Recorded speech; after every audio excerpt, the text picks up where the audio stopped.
Пані Ірино, ми кримсько-татарський канал, перший кримсько-татарський канал, не можу запитати про Крим. І таке запитання: Крим ще український? Чому Звичайно. я це питаю? Звичайно. Дуже мало від влади є чогось про Крим. Що робити, як розвивати? Чим зумовлена така тиша? Silence, так? По-англійськи це говорять. А я не бачу silence. Я бачу, що, наприклад, є уповноважений з питань Криму президента. Я з ним особисто знайома. Ми з ним познайомилися. Це абсолютно адекватна, професійна людина. Ми вже були на 3 нарадах, в тому числі по кримському питанню, у прем'єра, коли ще я була представником.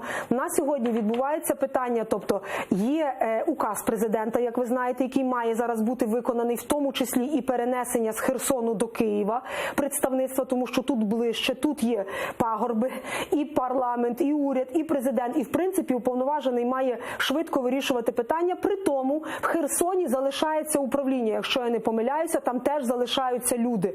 Зараз іде укрупнення, зараз іде, власне, та логістична перетрубація, і я сподіваюся, що вже найближчий час ми побачимо реальні результати. Тобто я навпаки бачу, що про Крим зараз почали більше робити, ніж говорити. От є дієві форми, які я бачу є на сьогодні у формі указів, у формі якихось реальних напрацювань. І, наприклад, КПВВ Чонгар, правда, який уже відкрито.